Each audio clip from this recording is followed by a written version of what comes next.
Believers, remember what I said, that God alone owns the earth and he appoints whoever he wants? Well, let's talk about the prophet Daniel again. As you all know, he was kidnapped, then placed in the Babylonian court. He received a Babylonian name, Belteshazzar, I believe that name was, or Belteshazzar, or you can look it up for yourself. Anyway, it was some big name referring to Baal. So this guy was anointed as a believer. His anointing worked out in such a way that he ended up being in charge of the Babylonian Empire, informally. So he had Nebuchadnezzar, this creep that was creeping around, thinking he was the boss in the world, killing, plundering, taking over, and other creeps that enabled him. That was going on, that violence and that oppression. And then you had Daniel, who was above it. And Daniel had the power to shut it all down or to turn it around in the favor of the Israelites. Nebuchadnezzar eventually realized that Daniel was in charge.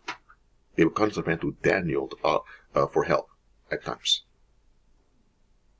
He didn't go to his witch doctors. He didn't go to the evil spirits he worshipped. He went to Daniel because he knew Daniel was the one in charge. But Daniel didn't realize it. Look, that dream that Nebuchadnezzar got, which resulted in him losing his mind for 7 years, Daniel informed him about it. The Most High didn't have to take such action. Daniel could have taken such actions against that guy. But Daniel, as I mentioned before, he operated cowardly. He was a friend of the world. He wanted peace with the Babylonian society. So he prevailed walking by faith. And this led to the world turning on him eventually in his old age, throwing him in a lion's den. He then realized, no, I need to be faithful to Christ alone. And he was delivered out of the lion's den, but, well, that's how the world rewards you for serving them. Just think about it.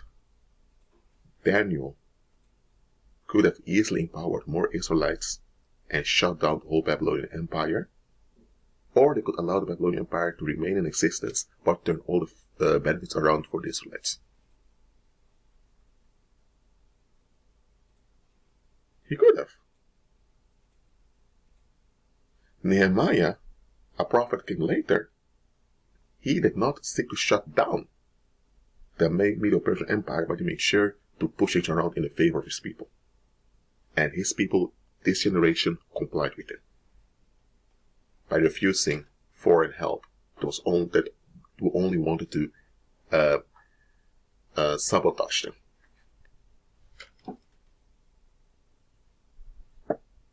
Just think about this, believers. That was Old Testament. What about the New Testament now? Where Christ told us he has given us power to trample upon scorpions and serpents and the whole camp of the enemy. Where in the book of Romans in chapter 13, we are assigned as the higher powers to manage the earth on Christ's behalf. What about Christ that said in the book of Revelation he will give power to those that endure, those that go fully for him, he will give them power over the heathen, that means the unbelieving nations. And he will be able to govern them firmly through our spiritual power, and that any resistance will crush like pottery. Why is it that believers are not taking charge? I'm not saying believers have to enter corporations and look for the highest position, because those corporations have structures, and those structures are structures of slavery. So for you to become a top slave, you're still a slave. What I mean is, why don't believers take charge in daily life to glorify the Heavenly Father? Why is it that those creeps, the consults Illuminati, those other creeps who think they can just dump for free, that they just, how come they're more dedicated than we who have the real power? Because I'm telling you as it is, violence is powerful in shutting people down. If you have a bullet, you can take someone's life, and the rest just complies because they want their life also want to be taken, and the one whose life you've taken cannot come back. So violence is powerful in causing destruction. That's why, because people don't want the destruction, they comply. That's the only strength violence has, and that strength is short-lived. It's not sustainable, but on the short term it works, and that's the